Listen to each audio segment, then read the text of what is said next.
वैशाख मास के शुक्ल पक्ष की तृतीय तिथि को अक्षय तृतीया कहा जाता है और इस दिन अगर हम कोई भी शुभ कार्य करते हैं तो उसका फल कभी क्षय नहीं होता है, अक्षय हो जाता है। हमारे सनातन धर्म में अक्षय तृतीया का बहुत महत्व है, इसलिए आज के वीडियो में हम लोग इसी अक्षय तृतीया के बारे में चर्चा करेंगे और ये भी चर्चा करेंगे कि अक्षय तृतीया के दिन हमें ऐसा कौन सा कार्य करना चाहिए जिसका फल हमारे लिए अक्षय हो जाए। कई लोग सोना चांदी खरीदते हैं, लेकिन ये कोई बहुत बड़ी चीज नहीं है, इससे हमें परमार्थिक लाभ प्राप्त नहीं होगा। हमें ऐसे कार्य करने हैं जिनसे हमें अक्षय फल प्राप्त हो। और हमारे सनातन धर्म में ऐसी बहुत सारी विशेष घटनाएं हैं जो अक्षय तृतीया के दिन ही घटित होती हैं, तो उन सारी घटनाओं के बारे में भी हम लोग सुनेंगे और वीडियो के अंत में ये समझेंगे कि अक्षय तृतीया को हमें कैसे सेलिब्रेट करना है। इसलिए आप सबसे मेरा विनम्र निवेदन है कि वीडियो को अंत तक जरूर देखिए। तो चलिए शुरुआत करते हैं। सबसे पहले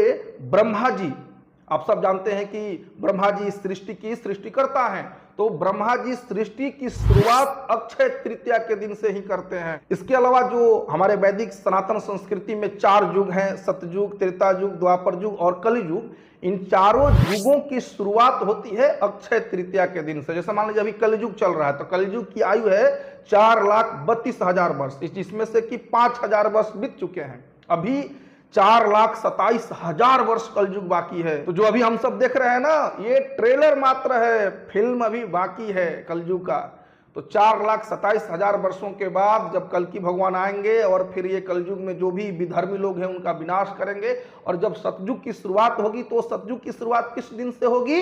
अक्षय तृतीया के दिन से। तो चारों युगों की शुरुआत होती है अक्षय तृतीया के दिन। जो प्रमुख हमारे धाम है बद्रीनाथ, केदारनाथ, जमुनोत्री, गंगोत्री, तो वहां पे जो भगवान के पट हैं वो अक्षय तृतीया के दिन से ही खुलते हैं। इसी अक्षय तृतीया के दिन भगवान के सत्यावेश अवतार श्री परशुराम जी का प्राकट्य होता है, जिन्होंने इस पृथ्वी पे 21 बार जो क्षत्रिय राजा थे, आतताई थे, उनका वध किया 21 बार। और वो ऋषि जमदाग्नि और माता रेणुका के पुत्र के रूप में प्रकट हुए थे। किस दिन? अक्षय तृतीया के दिन। वृंदावन में लाखों की संख्या में लोग जाते हैं, श्रद्धालु जाते हैं भगवान का दर्शन करने के लिए, बांके बिहारी जी का दर्शन करने के लिए। लेकिन बांके बिहारी जी का दर्शन तो हर दिन होता है, लेकिन उनके चरणों का दर्शन नहीं होता है। एकमात्र अक्षय तृतीया के दिन ही भगवान बांके बिहारी जी के चरणों का दर्शन होता है। इसके अलावा तीनों लोकों को पवित्र करने वाली, ब्रह्मलोक से लेकर के पाताल लोक तक बहने वाली माता गंगा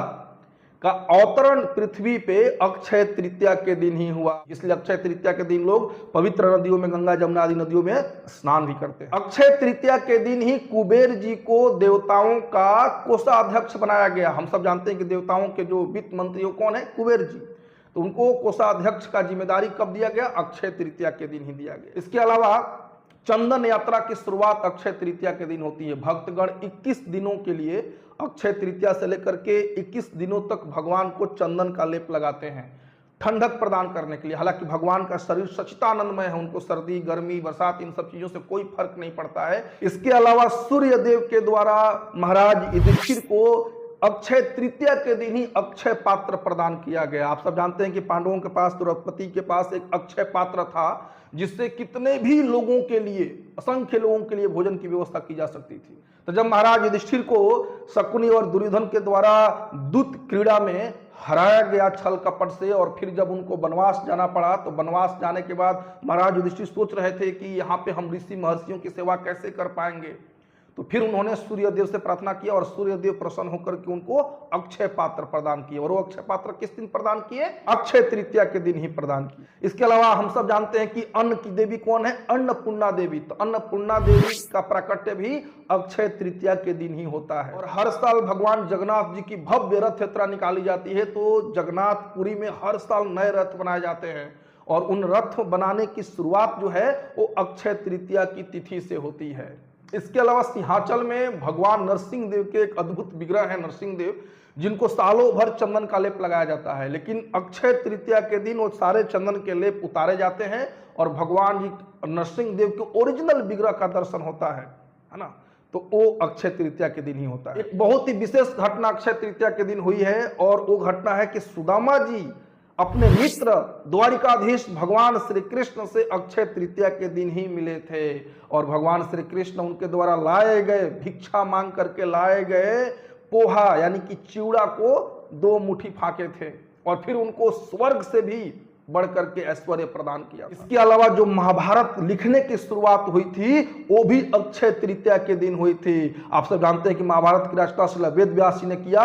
गणेश जी की सहायता से वेद व्यास जी बोलते रहते थे और गणेश जी उसको लिखते रहते थे। तो 1 लाख श्लोकों वाली जो महाभारत है उसके लिखने की शुरुआत हुई थी अक्षय तृतीया के दिन से। प्रयागराज हर वर्ष वृंदावन में जाते हैं सारे तीर्थों को लेकर के अक्षय तृतीया के दिन, क्योंकि हम लोग तीर्थ स्थानों में जा करके अपने सारे पाप वहां छोड़ देते हैं। जैसे अभी कुंभ का मेला लगा था, महाकुंभ में स्नान करने के लोग क्यों जाते थे? क्योंकि वहां जाएंगे, स्नान करेंगे तो हमारे पाप धुल जाएंगे। यही ना, अगर पता चल जाए कि वहां जाके स्नान करने से कोई पुण्य का फायदा नहीं होगा, कोई पाप नहीं कटेगा, तो कितने लोग जाते हैं? ऐसे ट्रेन में भर भर के सब क्यों ले जा रहे थे? क्योंकि पाप कट जाएगा, पाप कट जाएगा, पाप कट जाएगा। तो तीर्थ स्थानों में जाकर के हम लोग अपना पाप धो के आ जाते हैं, लेकिन तीर्थ स्थानों का पाप कैसे धुलता है? तो वो लोग जाते हैं वृंदावन में साल में 1 बार। और किस दिन जाते हैं? अक्षय तृतीया के दिन ही जाते हैं। 16 मई 1953 को, 16 मई 1953 ईस्वी को अक्षय तृतीया के दिन ही इस्कॉन की स्थापना करने से पहले श्रील प्रभुपाद जी ने झांसी में द लीग ऑफ डिवोटीज यानी भक्तों का संघ, इसकी स्थापना की। ये सारी अद्भुत घटनाएं अक्षय तृतीया के दिन ही घटित हुई थी। इसलिए अक्षय तृतीया की तिथि हम सनातनियों के लिए बहुत ही महत्वपूर्ण है। इस दिन हम जो भी शुभ कार्य करते हैं वो अक्षय हो जाता है। अब जो सामान्य लोग हैं उनके लिए अक्षय तृतीया का महत्व क्या है? अक्षय तृतीया के दिन गोल्ड कॉइन खरीदेंगे, सोने के गहने खरीदेंगे, ये खरीदेंगे, वो खरीदेंगे, बहुत सारी खरीदारी करते हैं। लेकिन वो सही तरीका नहीं है अक्षय तृतीया मनाने का। अक्षय तृतीया के दिन हमें ऐसा कार्य करना चाहिए जो परमार्थिक लाभ प्रदान करे, जो अक्षय लाभ प्रदान करे, और वो है भगवान की भक्ति। अक्षय तृतीया के दिन हमें भगवान के नाम का ज्यादा से ज्यादा जप करना चाहिए, भगवान की पूजा अर्चना करनी चाहिए, क्योंकि जो भगवान की भक्ति होती है उसका कभी नाश नहीं होता है। नेहा भी कर्मनाशो वस्ति परत्वायो न विद्यते, भगवान भगवत गीता के 2 अध्याय के 40वें श्लोक में कहते हैं। भगवान कृष्ण की भक्ति ऐसी विशेष चीज है जिसका कभी क्षय नहीं होता है। तो हम सारे सनातनियों को, हिंदुओं को अक्षय तृतीया के दिन सुबह सुबह ब्रह्म मुहूर्त में उठ करके नहा धो करके, अगर गंगा जैसी पवित्र नदियों में स्नान कर सके तो अच्छी बात है, नहीं तो गंगा जल हमारे घर में तो उसको बाल्टी में डाल करके स्नान आदि कर करके हमें भगवान के नाम का जप करना चाहिए। ब्रह्म मुहूर्त में भगवान की पूजा अर्चना करनी चाहिए, भगवत गीता पढ़ना चाहिए, श्रीमद् भागवतम पढ़ना चाहिए, भक्तों से अक्षय तृतीया के बारे में, उनके महत्व के बारे में सुनना चाहिए। यानी कि उस दिन हमें ज्यादा से ज्यादा, या कहें कि 24 आवर्स भगवान की भक्ति में सेवा करनी चाहिए, जिससे कि उसका जो फल है वो अक्षय हो जाएगा और इस भौतिक संसार से हमारी मुक्ति सुनिश्चित हो जाएगी, हमें भगवत धाम जाने का अवसर प्राप्त हो जाएगा। तो ये रहा अक्षय तृतीया का महत्व और अक्षय तृतीया मनाने की सबसे सटीक विधि।